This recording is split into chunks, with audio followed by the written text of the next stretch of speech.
வீடியோல நம்ம என்ன பார்க்க போறோம் அப்படின்னா, இப்ப ஹச்சிஜி இன்ஜெக்ஷன் நிறைய பேர் கேள்விப்பட்டிருப்பீங்க. குறிப்பா நீங்க இப்ப பிரெக்னன்சி டிலே ஆகி நீங்க போய் டாக்டரை போய் பாக்குறீங்க அப்படின்னா அந்த இன்ஜெக்ஷன் நிறைய பேருக்கு போட்டிருப்பாங்க. சில பேருக்கு 12வது நாள் போடுவாங்க, சில பேருக்கு 20வது நாள் போடுவாங்க. ஸோ ஒரு குறிப்பிட்ட நாட்கள்ல அந்த இன்ஜெக்ஷன் போடுவாங்க. ஸோ அந்த இன்ஜெக்ஷன் போடும்போது எந்த மாதிரி இருக்கணும், ஸோ எவ்வளோ நாள் நீங்க சேர்ந்து இருக்கணும், அந்த இன்ஜெக்ஷன் எது கமெண்ட்ல பார்க்க முடியுது. அதை பத்தி எல்லாம் தான் இந்த வீடியோல நம்ம பார்க்க போறோம். ஸோ நம்ம நிறைய பேருக்கு தெரிஞ்சிருக்கும் இந்த ஃபாலிகுலர் ஸ்டடி, இந்த IUI அதெல்லாம் என்ன பண்ணுவாங்க அப்படின்னா, இப்போ கருமுட்டை வளர்ச்சி இயற்கையாகவே சில பேருக்கு இருக்காது.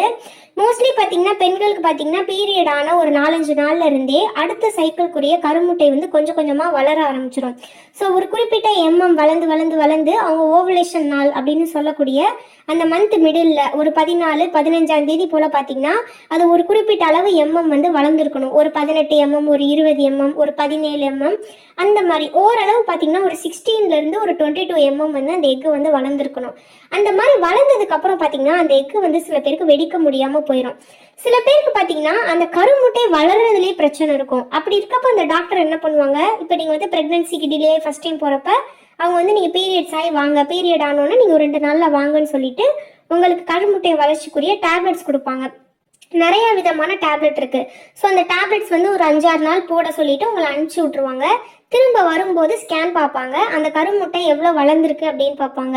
சில பேருக்கு பார்த்தீங்கன்னா 10-11வது நாள்லயே ஓரளவு கருமுட்டை ஒரு 16 ஒரு 18 வளர்ந்துருச்சு அப்படின்னு வச்சுக்கோங்களேன். அப்பவே அவங்களுக்கு அந்த HCG இன்ஜெக்ஷன் போட்டுருவாங்க. அந்த இன்ஜெக்ஷன் போட்டால் என்ன ஆகும் அப்படின்னு பார்த்தீங்கன்னா அந்த ஓவுலேஷனை தூண்டும் அந்த இன்ஜெக்ஷன்.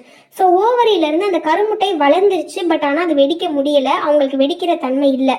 அப்போ என்ன பண்ணும் அப்படின்னு பார்த்தீங்கன்னா அந்த இன்ஜெக்ஷன் ஓவரியிலேருந்து கருமுட்டையை ரிலீஸ் பண்ண தூண்டும். இந்த ஹார்மோன் பார்த்தீங்கன்னா அதுக்கு தான் மெயினாக நமக்கு கொடுக்குறாங்க உடம்புல. லூட்டினைசிங் ஹார்மோன் அப்படின்னு சொல்லுவாங்க, LH ஹார்மோன். அந்த ஹார்மோன் பண்ண வேண்டிய நம்ம உடம்புல பண்ண வேண்டிய வேலையை அந்த ஹார்மோன் பண்ணாமல் தவறிடுச்சு. அதனால பார்த்தீங்கன்னா நமக்கு இந்த ப்ரெக்னன்சி ஹார்மோனான HCG ஹார்மோனை செயற்கையாக நம்ம உடம்புல ஊசி மூலமாக செலுத்தி அந்த கருமுட்டையை நமக்கு வெடிக்க வைக்கிறாங்க. ஸோ அதுதான் இந்த HCG ஹார்மோன் இன்ஜெக்ஷனோட வேலை. ஸோ இந்த இன்ஜெக்ஷன் இப்போ உங்களுக்கு போட்டுட்டாங்க. ஸோ போட்டோன்னே டாக்டர்ஸ் மோஸ்ட்லி பார்த்தீங்கன்னா நிறைய பேருக்கு சொல்லியிருப்பாங்க எத்தனை நாள் சேர்ந்துருக்கணும் அப்படின்றது. பட் சில பேருக்கு பார்த்தீங்கன்னா தெரிய மாட்டேது.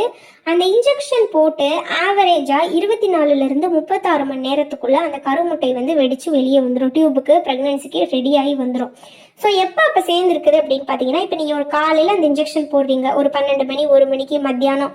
ஸோ எப்போ போட்டாலும் சரி அந்த இன்ஜெக்ஷன் போட்ட அன்னைக்கு நைட்டு அண்டு நெக்ஸ்ட் 2 டேஸ்க்கு நீங்கள் உங்கள் கணவரோட இன்டர் கோர்ஸில் இருக்கணும். ஸோ நல்லா கேட்டுக்கோங்க, அந்த இன்ஜெக்ஷன் போட்ட அன்னைக்கே இருக்கணும். எக்ஸ்ட்ரா 2 நாள். ஸோ இன்னைக்கு நீங்கள் இன்ஜெக்ஷன் போட்டிருக்கீங்க அப்படின்னா இன்னைக்கு நைட், நாளைக்கு, நாளை கழிச்சு இந்த 3 நாள் பார்த்தீங்கன்னா நீங்கள் கண்டிப்பாக சேர்ந்துருக்கணும். 3 நாள் இல்லாட்டியும் அந்த இன்ஜெக்ஷன் போட்ட அன்னைக்கு அண்டு நெக்ஸ்ட் டே இந்த 2 நாள் பார்த்தீங்கன்னா நீங்கள் கண்டிப்பாக இன்டர் கோர்ஸ் இருக்கணும். ஏன்னா அந்த இன்ஜெக்ஷன் போடுறதுக்கான காரணமே அதுதான். ஸோ கருமுட்டை ரெடியாக வெடிச்சு அது வந்திருக்கும். ஸோ அப்போ நீங்கள் இன்டர் கோர்ஸ் இருந்தீங்க அப்படின்னா நீங்கள் ப்ரெக்னென்ட் அடைகிறதுக்கு நிறைய வாய்ப்பு இருக்குது. இந்த இன்ஜெக்ஷன் போட்டு என்னென்ன சிம்டம்ஸ் வரும் அப்படின்னு பார்த்தீங்கன்னா, கிட்டத்தட்ட ஓவலேஷனுக்குரிய சிம்டம்ஸ் தான் இந்த இன்ஜெக்ஷன் போட்டாலும் வரும். ஏன்னா இது அந்த ஓவலேஷனை தூண்டுது. ஸோ நம்மளோட கருமுட்டையை வெடிக்க தூண்டும் போது நமக்கு நார்மலாக ஓவலேஷனாக இருக்கவங்களுக்கு என்னென்ன சிம்டம்ஸ் வரும், லேசாக ஸ்டொமக் பெயின் வரைக்கும், லெஃப்ட் லைட்டில் பார்த்தீங்கன்னா வயிறு லேசாக குத்தும், டயர்ட்னஸ் இருக்கும், அடி வயிறு வலி, பேக் பெயின், இது எல்லாமே பார்த்தீங்கன்னா ஒயிட் டிஸ்சார்ஜ். இது எல்லாமே இந்த இன்ஜெக்ஷன் போடும்போது எல்லாருக்கும் வர்றது தான். ஸோ ஒயிட் டிஸ்சார்ஜ் அதிகமாக வருது இந்த இன்ஜெக்ஷன் போட்டு, ரொம்ப பெயினாக இருக்குது, ஸோ எதுவும் ப்ராப்ளம் அப்படிலாம் நினைக்காதீங்க. இந்த இன்ஜெக்ஷன் போட்டால் இந்த மாதிரி சிம்டம்ஸ்லாம் வரதான் செய்யும். நிறைய நல்லா தண்ணி குடிங்க, நல்லா ஹெல்த்தியான ஃபுட்டு சாப்பிடுங்க. ஸோ இந்த இன்ஜெக்ஷன் போட்ட அன்னைக்கு மறந்துடாதீங்க. இன்ஜெக்ஷன் போட்ட அன்னைக்கு அண்டு நெக்ஸ்ட் 2 டேஸ்க்கு நீங்கள் சேர்ந்துருக்கணும். ஸோ அதுக்கப்புறம் வேணாமா அப்படின்னு கேட்டால் மோஸ்ட்லி 3 நாளைக்கு மேலே தேவைப்படாது. ஸோ அந்த இன்ஜெக்ஷன் போட்ட அன்னைக்கு அந்த நெக்ஸ்ட் டே அந்த நெக்ஸ்ட் 2 டேஸ் மொத்தம் 3 டேஸ் சேர்ந்துருந்தாலே போதும். அதுக்கு மேலே தேவைப்படாது. சில டாக்டர்ஸ் என்ன பண்ணுவாங்க அப்படின்னா திரும்ப அந்த 2 நாள் கழிச்சு வர வச்சு அந்த எக்கு ரிலீஸ் ஆயிருக்கா அப்படின்றத பார்ப்பாங்க. அப்படி இல்லைன்னா திரும்ப இன்ஜெக்ஷன் போட்டு வெடிக்க வைப்பாங்க. அது அவங்களோட உடல் பொறுத்தது, அவங்களோட இதுக்கு முன்னாடி ப்ரீவியஸ் ட்ரீட்மெண்ட் ஹிஸ்ட்ரியை பொறுத்தது. ஸோ எல்லாருக்கும் செக் பண்ண மாட்டாங்க. பட் சில பேருக்கு பார்த்தீங்கன்னா உண்மையிலே வெடிச்சிருக்கா இந்த இன்ஜெக்ஷன் போட்டு அப்படின்றத செக் பண்ணுவாங்க. பட் உங்களுக்கு இல்லை அப்படின்னா அதை நினச்சி பயப்படாதீங்க. அது அவங்கவுங்க டாக்டர் அவங்க நம்ம பார்க்குறோம்ல, ட்ரீட்மெண்ட் பண்ணுறோம்ல, அவங்களோட உடல் பொறுத்து. ஸோ அதனால பார்த்தா பார்க்கல அப்படின்றது பிரச்சனை இல்லை. ஸோ இந்த இன்ஜெக்ஷன் போட்டுட்டு எப்போ ப்ரெக்னன்சி டெஸ்ட் பண்ணணும் அப்படின்னு பார்த்தீங்கன்னா நிறைய பேருக்கு அது ஒரு டவுட் வருது. ஹச்சிஜி இன்ஜெக்ஷன் போட்டு உடனே பார்த்தீங்கன்னா ஒரு 4-5 நாளில் வந்து எனக்கு வந்து ஸ்டொமக் பெயின் வருது, எனக்கு வந்து இடுப்பு வலிக்குது, செஸ்ட் பெயின் வருது, நான் ப்ரெக்னன்சி சிம்டம்ஸ் பண்ணலாமா 4-5 நாளில் அப்படிங்கிற மாதிரி நிறைய கமெண்ட் பார்க்க முடியுது. கண்டிப்பாக அவ்வளோ சீக்கிரம் வந்து ப்ரெக்னன்சி டெஸ்ட் பண்ணவே கூடாது. எப்பயுமே நார்மலாக நீங்கள் ப்ரெக்னன்சிக்கு ட்ரை பண்ணுறவங்கனாலும் சரி, இல்லை ட்ரீட்மெண்ட் எடுத்து பண்ணுறவங்கனாலும் சரி, ஓவலேஷன் முடிஞ்சு குறைஞ்சது 14வது நாளாவது ஆகணும், 14 நாளாவது ஆகணும். ஸோ இப்போ 25, 24 இந்த நாளுக்குள்ளெல்லாம் பார்த்தீங்க அப்படின்னா உங்களுக்கு ரிசல்ட் சரியாக தெரிய வாய்ப்பு கிடையாது. சில பேர் பார்த்தீங்கன்னா ரொம்ப ரேராக பாசிட்டிவ் வந்து காட்டும், இந்த மாதிரி 24 அந்த மாதிரிலாம். பட் மோஸ்ட்லி குறைஞ்சது ஓவலேஷன் முடிஞ்சு 2 வாரமாவது ஆகணும். இப்போ வந்து உங்களுக்கு ஹச்சிஜி இன்ஜெக்ஷன் வந்து இப்போ 1ஆம் தேதி போட்டிருக்காங்க அப்படின்னா நீங்கள் 15ஆம் தேதி ப்ரெக்னன்சி டெஸ்ட் பண்ணி பார்த்தா கரெக்டாக இருக்கும். எதனால அப்படின்னு பார்த்தீங்கன்னா மோஸ்ட்லி பேபி வந்து 2 வீக்ஸ்லேயே இம்ப்ளான்ட் ஆயிரும். ஸோ இப்போ ஹச்சிஜி இன்ஜெக்ஷன் போட்டிருக்காங்க, ஸோ நெக்ஸ்ட் டே வந்து உங்களுக்கு ஓவலேட் ஆயிருக்கு, கருமுட்டை வெடிச்சிருக்கு அப்படின்னா, அப்போ வந்து ஃபெர்டிலைஸ் ஆயிருக்கு ஸ்பெர்மோட சேர்ந்து அப்படின்னா ஒரு 2 வாரத்திலே பார்த்தீங்கன்னா மோஸ்ட்லி 2 வாரத்திலே பேபி இம்ப்ளான்ட் ஆயிரும். ஸோ சில பேருக்கு பார்த்தீங்கன்னா ஒரு 5 days 6 days 7 days வந்து எக்ஸ்ட்ரா ஆகலாம் ப்ரெக்னன்சி கிட்டில் தெரிய. பட் மோஸ்ட்லி இன்ஜெக்ஷன் போட்டு ஒரு 2 வீக்ஸ்லேயே உங்களுக்கு பேபி இம்ப்ளான்ட் ஆயிரும். பேபி இம்ப்ளான்ட் ஆனோடனே 1-2 நாள்லேயே பார்த்தீங்கன்னா ப்ரெக்னன்சி ஹார்மோன் வந்து உடம்புல வந்து போதுமான அளவு வந்துடும். ஸோ நீங்கள் எப்பயுமே ஹச்சிஜி டெஸ்ட் எடுக்கிறீங்க அப்படின்னா ஒரு 4-5 நாளில் உங்களுக்கு வந்து இந்த மாதிரி சிம்டம்ஸ் மாதிரி தெரியுது அப்படின்னா உடனே ப்ரெக்னன்சி டெஸ்ட் வந்து பண்ணி பார்க்காதீங்க. அண்ட் அந்த சிம்டம்ஸ் வந்து பேபி ஃபார்ம் ஆனனால வந்துச்சா, பேபி ஃபார்ம் ஆகாதனால வருதா அப்படின்றதையும் கன்ஃபியூஸ் ஆகாதீங்க. ஓவலேஷனுக்கு அப்புறமா வரக்கூடிய சிம்டம்ஸ் வந்து மோஸ்ட்லி ஃபெர்டிலைஸ் ஆயிருந்தாலும் வரும், ஆகாட்டியும் வரும்.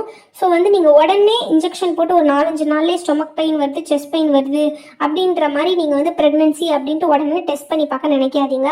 இன்னொரு பிரச்சனை என்ன அப்படின்னு பார்த்தீங்கன்னா அந்த ஹச்சிஜி ஹார்மோன் உங்கள் உடம்புல செலுத்தியிருக்காங்க இல்லையா, அது வந்து ஒரு குறிப்பிட்ட நாள் வந்து உங்கள் உடம்புல அந்த ஹார்மோனோட எஃபெக்ட் இருக்கும். ஸோ நீங்கள் ஒரு 4-5 நாள்லேயே கிட்ட வந்து செக் பண்ணி பார்த்தீங்கன்னா அது டபுள் லைன் காட்டும். ஏன்னா அந்த ப்ரெக்னன்சி ஹார்மோன் ஹச்சிஜி ஹார்மோன் தான் உங்கள் உடம்புல வந்து கருமுட்டையை வெடிக்கிறதுக்கு ஊசியாக செலுத்தியிருக்காங்க.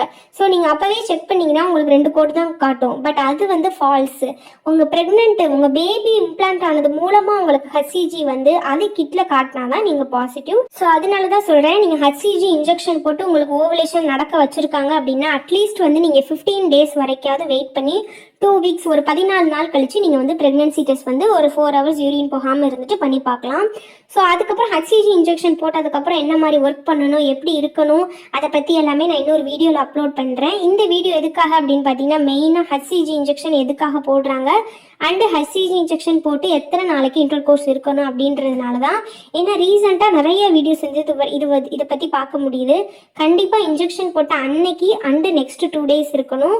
உங்களுக்கு நெக்ஸ்ட் 2 days இருக்க முடியாட்டினா கூட உங்களுக்கு வந்து இன்ஜெக்ஷன் போட்ட அன்னைக்கு அண்டு அடுத்த நாளாவது வந்து 2 நாளாவது நீங்கள் இன்டர் கோர்ஸில் இருக்கணும். அப்போ தான் வந்து கர்ப்பம் அடைய முடியும். ஸோ இதுக்காக தான் இந்த வீடியோ. உங்களுக்கு வேறு ஏதாவது ப்ரெக்னன்சி சம்மந்தப்பட்ட டவுட் இருக்குது அப்படின்னா கமெண்ட்டில் கேளுங்க, எனக்கு தெரிஞ்சதை நான் உங்களுக்கு ரிப்ளை பண்ணுறேன்.